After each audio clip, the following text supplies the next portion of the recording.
Hey, what's going on, everybody? Welcome back to the Mid-Level Media channel, your hub for everything physical media and entertainment. I am Ken. Today, guys, look, we're here to talk about daylight on 4K. That's what I'm going to be reviewing here today. And I'm laughing, guys, because look, let's address the elephants in the room, okay? You're not able to get this 4K this time. I hate to review a 4K that you're not able to get. Now, I will say there is a pre-order for this up on Amazon right now. And if you don't know what I'm talking about, guys, I talked about this on the Physical Media Report earlier this week. But if you're just discovering me on this channel with this review, Kino Lorber canceled Daylight. They canceled Daylight after it was actually released. So it created a very awkward situation for the consumer who purchased this, pre-ordered this, because half the people got it and the other half did not get it. Maybe it was more than half that got it, but pretty much the people that ordered from Kino Lorber directly did not get it because they canceled it, did not ship it out. Now, I did hear that some people did get it from Kino Lorber, which is interesting. It's still not clear exactly what happened. I've heard a lot of different things.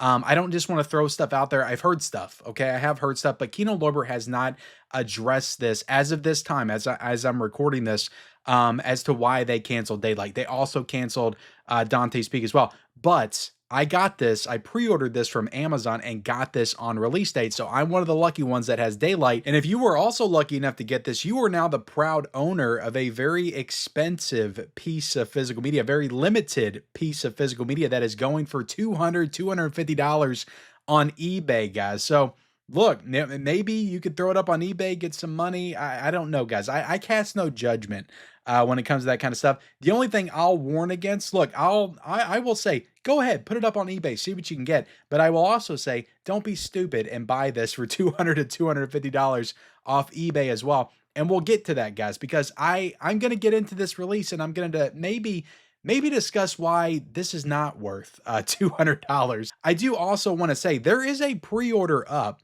on Amazon right now currently. This is something I think Kino Lorber and Universal, if it's a rights deal, which I believe that it is, I think it's something that Kino Lorber and Universal will work out at some point. I think we'll see Daylight back, and put out by Kino Lorber again. I also think that Dante's Peak will probably come out from Kino Lorber on 4K. When that's going to happen, I don't know, but there is a pre-order up currently on Amazon for $45 to get Daylight. There's no release date, anything like that, but there is a pre-order option to get this right now currently on Amazon. But today, guys, we're going to do a review of this, okay? I'm going to talk about the movie because this is a film that I've loved since I was a kid. Like, I remember seeing this when it came out. I remember the trailer for this came out the same year as Independence Day. Like, I was so into disaster films when I was a kid. I think 1996, also Twister as well.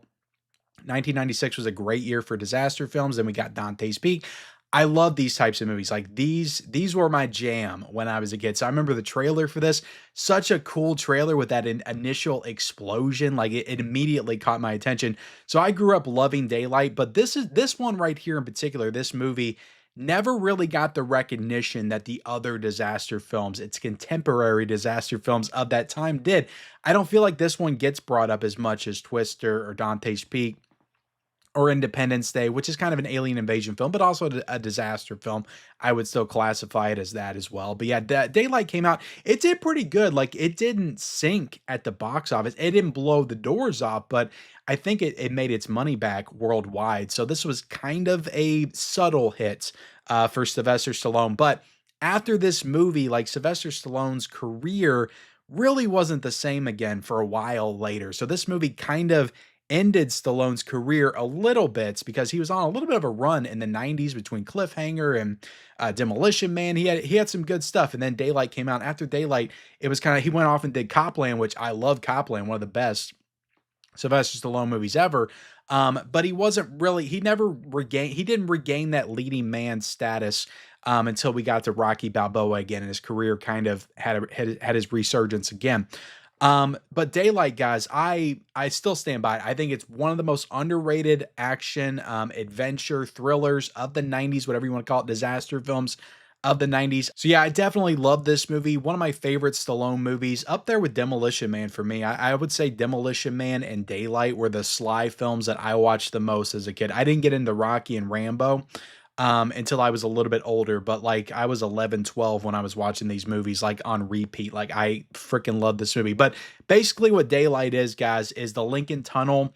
There's an explosion and a cave in, and people get trapped inside the Lincoln Tunnel.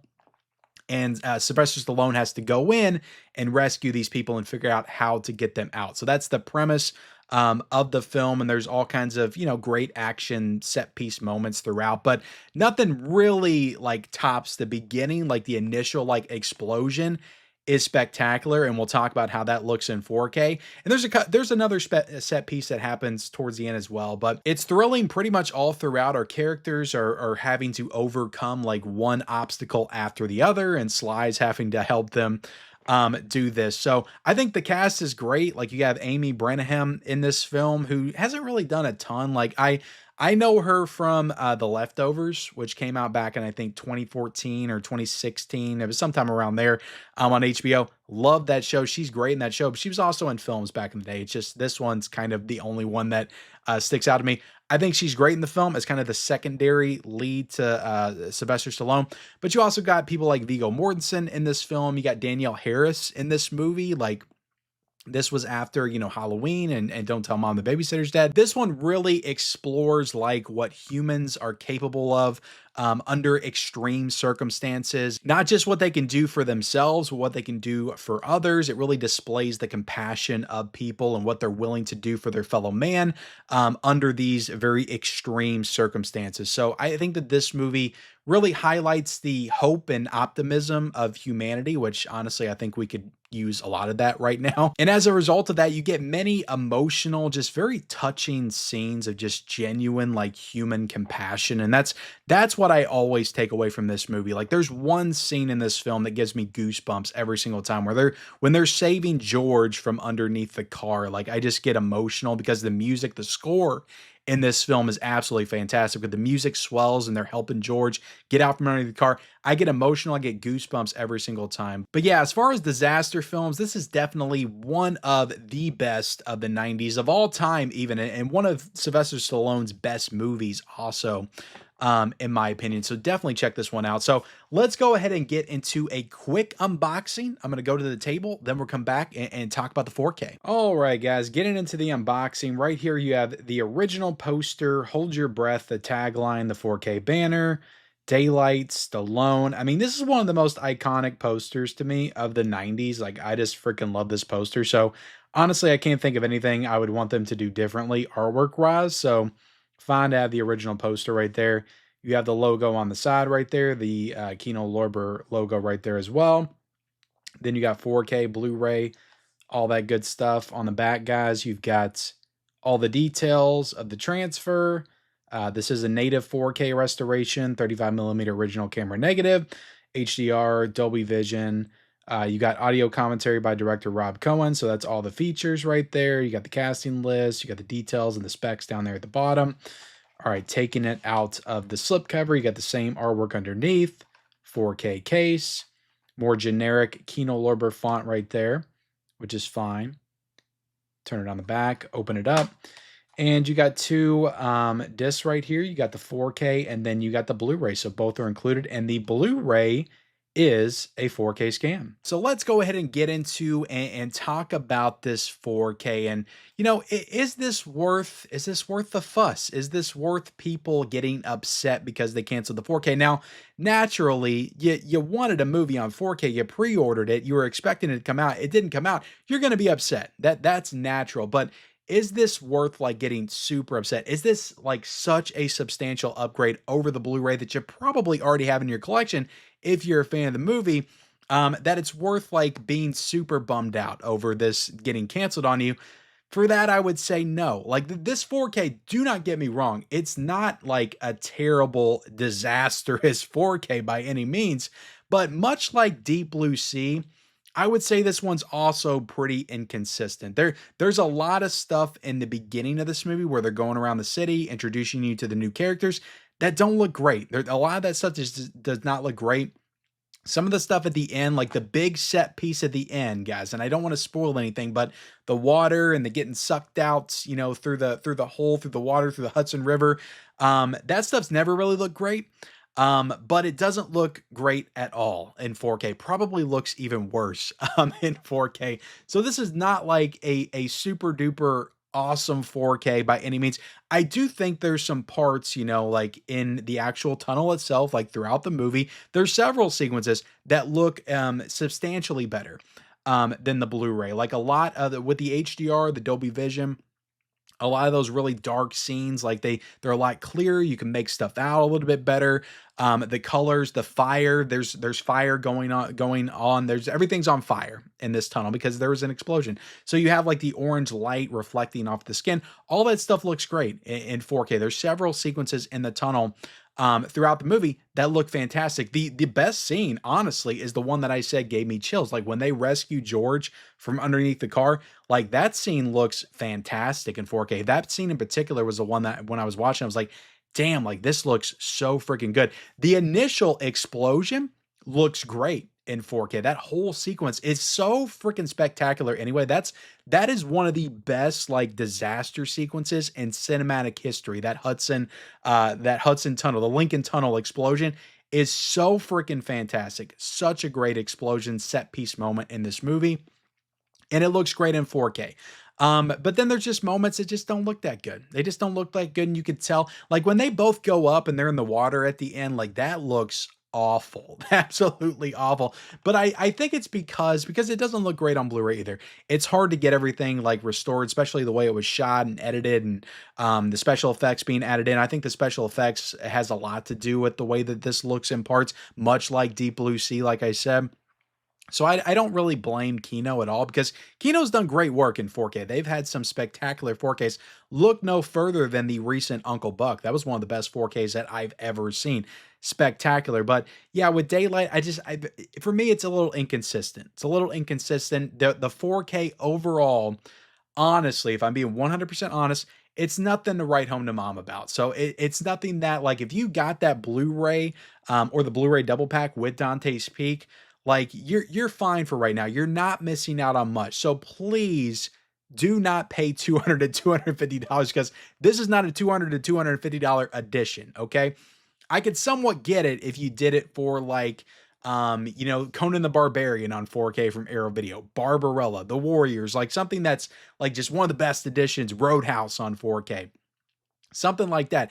This release is not worth that. Okay. So and the 4K is not worth that. It's okay. It's a good 4K. There are, like I said, there are sequences that are incredibly detailed and look great, but there's others that just look like crap. Now, getting into the sound, guys, you have the DTS HD Master Audio 5.1, and you also have the DTS HD Master Audio 2.0. So look, this 100% would have benefited from a Dolby Atmos and upgrade. And that is a very popular criticism of Kino Lorber, the fact that they will not add in Dolby Atmos. They've never done it before.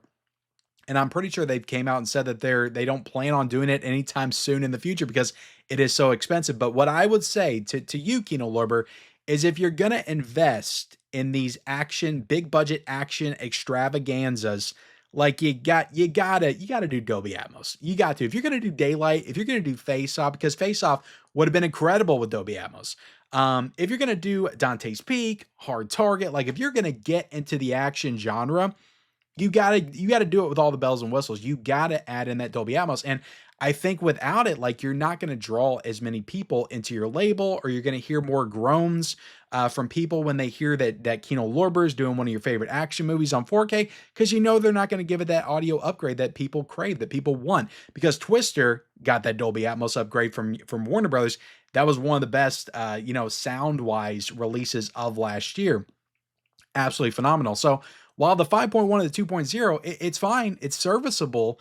A movie like this deserved that Atmos treatment because there's so many incredible, like big, like action set piece moments in this. So Daylight 100% deserved the sound upgrade. And in Kino Lorber, if you're gonna do these types of action films, you got to do that. You got to add that in there for the sound people, for the sound enthusiasts. Now, I just have a soundbar that kind of simulates the Atmos in the 5.1 with a subwoofer, so I don't have the full setup, but I know that action fans and people that have that full setup would have appreciated that Atmos upgrade for sure. Now, getting into the special features, guys, this should be fast because there's nothing new here.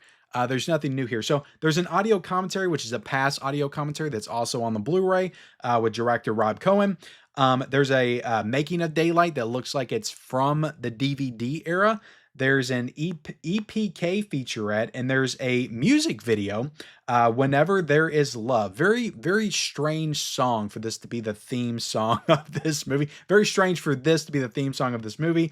Music video by Donna Summer and Bruce Roberts. Not that it's not a great song. It's a good song. It just doesn't really fit the Daylight, at least in my opinion.